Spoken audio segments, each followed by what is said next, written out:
Thanks for tuning into Talking Point. I am your host, Niraj Shah. And the case for the chat today, you could argue that in some sense, there are 2 or 3 key talking points that we would want to talk to our guests today. Primarily, one, have we seen the last of the big money coming into small caps, whether through the mutual fund route or through the individual investor route? Or is it too soon to predict that? Part 1. Part 2, is a bull market peak within sight? Why or why not? And 3, where does the India story lie? Is it happening in the safety of large caps, or is it happening at the broader end of the spectrum, and do people need to be picky about what they put there or how they invest their money? Well, to talk about all of that, Rajesh Bhatia, Chief Investment Officer at ITI AMC, joins us right now on the show. Rajesh, great having you. Thank you for taking the time out. Hi, Niraj. It's always a pleasure to talk to you. Thank you. Thank you. Rajesh, you gave a very good line to me, wherein that we might be at the early stage of an economic cycle, but valuations may be at the later stage of this cycle. Now, put this into context for us. What does that imply from an investor's perspective? Yeah. So basically, we've been kind of maintaining all along since the bottom in March 23 that we like the quality of the rise of this market, because the breadth of sectors that have been participating in the markets would suggest to us that this is a bull market. You should notice that a lot of the economically sensitive sectors have been participating on the rise. And you should also know that markets are usually a leading indicator, right, of the economy as well. And that's why it kind of tells you that this is a start of an economic cycle, and it's only been a few years. And you can see that in various things. I mean, especially on the capital expenditure side, where you can see that a lot of what has started is a 5-year, 7-year story. I think, as far as power sector is concerned, there is $500 billion of investments, like $500 billion of investments that is to come in the next 5, 7, 10 years, right? As far as semiconductor ecosystem that is being created, as far as roads, railways, that kind of capex that is happening, real estate, a lot of that capital expenditure cycle is at really the start of the economic cycle. And I think the market seems to be kind of suggesting that as well. So as an investor, of course, I think there is a lot of debate on whether the valuations are expensive or not, and what should you do about that. As an investor, I worry if I was in the late stage of a valuation cycle and a late stage of an economic cycle. What do I mean by that? In between 2003 to 2007, we had a economic cycle which was really long. The last 3 years of that economic cycle, the GDP grew at 9%. That was a really overheated economy. And then the valuation cycle also kind of extended itself. What was 15 times earnings average for the last 5 years between 2003 to 2007 became 23 times. So you became at the late stage of the valuation cycle as well. What was the result of that? Markets corrected 55%, which was the worst year in 30 years for the Indian stock markets.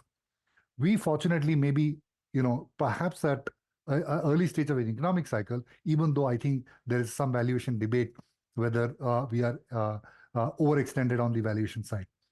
I think there is the corrections that we are seeing right now probably is healthy. I think we are still in a bull market, but bull market corrections can be violent. I think there was excessive enthusiasm in the mid caps and small caps. So the fact that they are correcting is a very, very healthy phase of the market, and a very necessary one in a bull market as well. So that's really what I think is going on at this moment. Yes. Sorry if I don't know this, whether you guys have an active multi-cap or a flexi-cap or a small cap fund, but if you had one, or if you do have one, would you be deploying money right now, or would you still be biding your time in the small cap end? So basically, look, we are an institution, and of course we have all of these funds as well. We are fairly excited about the mid cap and the small cap space as far as the medium to long term is concerned. The last time I spoke to you, I said, well, there is value in the mega caps. The India story is really in the happening mid caps, in the yes. mid caps and the small caps, right? I think over a longer period of time, we are finding far many faster growing opportunities which leverage the India growth opportunity in the mid cap and the small cap than we are finding in the mega caps. So over the medium term, we are excited. But you know how the mid cap and small cap stocks behave. The marginal, in a bull market, the marginal buyer decides the price. And in a bear market, the marginal seller decides the price, right? Because these are relatively illiquid relative to the mega caps. So of course, the volatility that is associated with mid caps and small caps is higher, right? So given that context, we would feel that over a medium term, I think it's still good to be in the mid cap and small cap. There is an excessive enthusiasm. You have to be selective. This is the time to improve the quality of your portfolio, because in a bull market, what tends to happen is while good stocks go up, bad stocks go up as well. So I think fortunately, you've been given an opportunity to improve the quality of your portfolio as you move forward. But over the medium term, we continue to be bullish on the mid cap and the small cap space. So if your portfolio, Rajesh, let's say let's say if a flexi cap portfolio of Rajesh Bhatia had 250 stocks, right? You don't, and which is why I'm doing this hypothesis. Sure. Let's say if at 250 stocks, and there is a chance given to improve the quality of the portfolio. Right. What is it that will exit the portfolio? What is it that will get enhanced in terms of weightage in the portfolio? So, I mean, you have to look at it from various perspectives. So let's say if there is a high beta sector that has done exceedingly well, right? I would say you, especially when the valuations don't seem comforting to you anymore, you should exit those opportunities. There are stocks in the public sector category which have undeservedly gone up to an excessive amount, right? So we don't own it, but there's an NBFC in the PSU space which quotes at 4 times price to book. So of course you need to exit that. We have to also remember that in this bull market, we have benefited enormously from cost of goods coming down. So gross margins of companies have benefited enormously. Now, if as you move forward, feel that the top line, now the earnings growth has to be driven by top line because you already got your margin expansion. If you believe that the top line is not going to be as strong, let us say if that was the case for a two-wheeler business, or that would be the case for a tire business, where they benefited enormously from cost of goods sold coming down, and therefore margins have expanded. But you don't have a view that the top line is going to accelerate in a very strong way, but yet the valuations have kind of gone up significantly. You should take those profits. What should you move into, right? I hope I made the point of what you should be kind of getting out of. What should you move into? You should move into stronger business models. One where you don't doubt the execution capability. So strong business modes, less cyclical, and steadier growth prospects where the valuations still appear healthy to you. Let us say like a general insurance company. So that's really what we have done as well. We've improved the quality of the portfolio. So in effect, we have reduced the beta of our portfolio. Okay. The other aspect, Rajesh, is that this improvement of the quality of the portfolio, is it valuation led primarily at this stage of the market cycle, or is it that you are comfortable buying into growth at a slightly more than reasonable price? So anywhere where you see an 80 price earnings or unsustainable price earnings, you should exit. So look, as fund managers, right, we are all the time evaluating that, right? So I am at the camp, look at history of the Indian markets. There were some fund managers who said we will only buy great franchises regardless of price, right? And of course, they got creamed later on. Now today, the feeling is that everybody should be in kind of public sector enterprises, etc. So the thing is that these themes keep changing. As fund managers, you have to continuously improve the quality of your portfolio. You have to sell what you think is excessive, even if they are great businesses, right? So what can tend to get overvalued, you sell, and you look for good businesses, but where the intrinsic value still makes sense to you. So this is from a philosophy perspective, you kind of keep moving towards turning your portfolio towards a portfolio where you sell what is excessively overvalued and buy ones which are kind of you think is still from an intrinsic value perspective healthy. So I think that's really what is the approach that we are taking. Okay.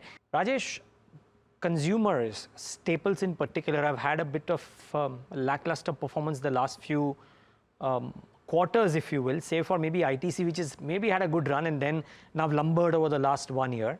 What do you do with staples? I think we spoke about it the last time as well. I think the recovery in the staples and overall consumption space minus high-end discretionary seems to be very, very weak and elusive. The recovery seems to be quite elusive, and we're not able to see that recovery. And it confounds us that 1.4 billion people are not seeing the same type of recovery in consumption. Be that as it may, I think it's very difficult to preemptively call this recovery because we've been trying to do that for the last couple of years. Neither do the valuations of these companies give us any comfort that, look, there's an option value in case the recovery does take place, and then the upside is really very, very big if that happens. So neither are the valuations that comfortable.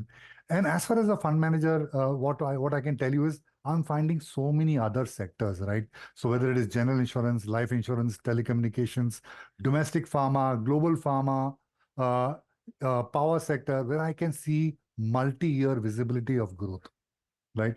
So fortunately, I am able to create a fairly diversified portfolio of multi-year growth opportunity companies, strong companies within all of these sectors. So to that extent, my temptation to preempt a consumption curve is quite low. Power and defense, after having a strong move, are seeing some bit of pushback. Maybe the PSUs per se are taking it on the chin, so to say. You use this as opportunities to enter into some strong companies? So, like I said, let me reiterate. We are in a bull market. This is a correction in a bull market. Got it. Right? And correction in a bull market can be very severe, very quick, and very swift. From a power perspective, of course, I think you'll have to kind of, like I said, everything goes up in a bull market. So you have to make sure that you are in the companies that you want to be. So let us say we are in regulated, equity companies in the power producing space, and we feel that those companies, being government companies, have a cost of capital advantage, and there's a lot of runway for them to increase capacity. There was a time in the power space where people felt that this is a dying sector, and what is the terminal value of these businesses? So suddenly they found out that your peak power cannot be compensated by just wind and solar, and you still require thermal. So suddenly there is now a reassessment of the terminal value of these businesses. So my sense is that these companies will kind of continue to do well, and I think there's a multi-year capital expenditure cycle ahead of them, which they benefit from. Got it. You play ancillaries at all, Rajesh? I mean, there's been a lot of talk around change of policy which may disrupt those ancillary businesses. The companies are saying that, hey, look at the capacity addition and then think of, what can happen. Are you playing ancillaries at all? Power? So we are playing financiers, power financiers per se. And again, we think that's a multi-year opportunity. And I think they again have a cost of capital advantage, and any NPAs, I think, is quite a distance away. So my sense is in the NBFC space, I think that's a very preferred pocket for us to go to. Rajesh, maybe my final question, because I think it will invoke some thoughts from you. A lot of people tell me about looking at sectors which have got large global weightages, and maybe the Indian weightage as of now is not that strong. Some parallels being driven to real estate in the past being at 7-8% or whatever it is, and currently less than 2%. The other being tech companies and the internet companies being a negligible part of the index. In fact, on the Nifty, hardly any weightage. And people cite that if you look at global markets, these companies have had an outsized 10-15% weightage as well, and India will definitely go there. Any thoughts here on either of these 2 points? No, first of all, the real estate bubble of 2008, I think it was a bubble, and companies were measured on land banks, right? So there was a total irrationality to valuation, and that's why it became a 6-7%, of the overall market, and it's about whatever 1.5-2% as we speak. So that was a bubble, and it was the valuation metrics that were used at that time are not necessarily what is being used today, and it's sensible to kind of evaluate them on earnings, etc., rather than pure land banks. See, as far as IT is concerned, if that is your question, my sense is that the recovery is fairly elusive. I heard you in the morning say that the hiring of IT personnel is at a 14-year low or thereabouts, right? So there is no early signals to a recovery as far as IT is concerned. So my sense is that even that space, I think, offers less visibility. Again, I'd like to point out there are just so many other sectors where I have multi-year visibility of growth, and these are strong companies that it makes me comfortable that I can have a portfolio of these companies and yet come out quite well as far as equity earnings are concerned. Got it.